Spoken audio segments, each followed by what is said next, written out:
নতুন বাসায় উঠে যখন ছোটখাটো জিনিসপত্র গুছিয়ে নিচ্ছিল, তখন হঠাৎ করে দেওয়ালের একটা ইটে কিছু ফাঁকা ফাঁকা দেখল নীলা।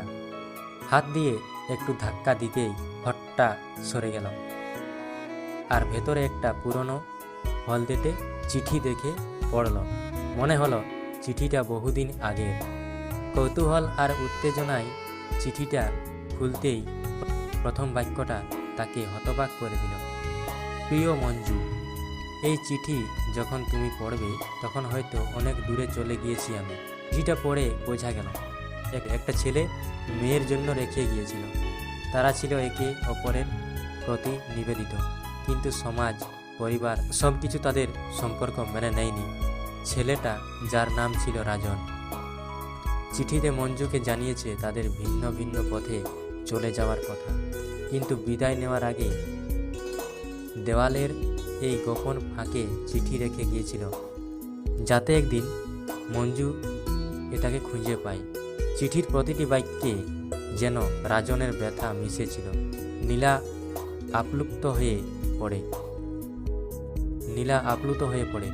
পুরো গল্পটা জানার আগ্রহে সে দেওয়ালের ইটগুলো পরীক্ষা করতে থাকে এবং দেখতে পায় আরও কিছু চিঠি। একের পর এক চিঠি খুলে সে জানতে পারে কেমন করে তারা একে অপরের সঙ্গে লুকিয়ে দেখা করত, কিভাবে সমাজের চোখে ফাঁকি দিয়ে লুকিয়ে দেখা করত, কিভাবে সমাজের চোখে ফাঁকি দিয়ে কিছু সুখের মুহূর্ত কাটাতো, কিন্তু অবশেষে পরিবারের চাপের কারণে তারা একে অপরকে ছেড়ে দিতে বাধ্য হয়েছিল। এই গোপন প্রেমের কাহিনী নীলার মনে গভীর প্রভাব ফেলে। চিঠিগুলোকে পড়ে নীলা মনে করতে থাকে সত্যিকার ভালোবাসা হয়তো কখনো কখনো সফলতার গল্প নয়, বরং তাদের গল্প হয়ে থাকে নিজের জীবনের একাকিত্বের মাঝে। রাজন আর মঞ্জুর গল্প যেন নীলাকে তাড়িত করে।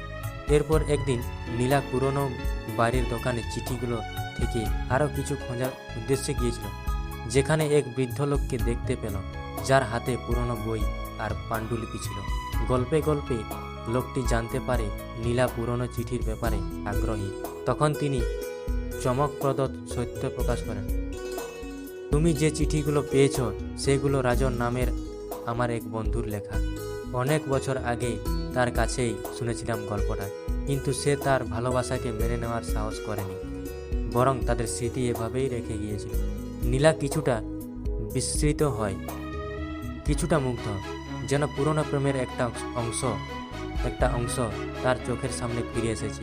বৃদ্ধ লোকটির দিকে তাকিয়ে সে বুঝতে পারে যে তার জীবনেও এক অপূর্ণ ভালোবাসা রয়েছে।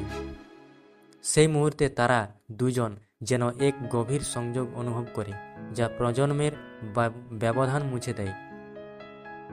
নীলা আর বৃদ্ধটি চিঠিগুলোর মাধ্যমে বুঝতে পারে ভালোবাসার গল্প কখনোই শেষ হয় না।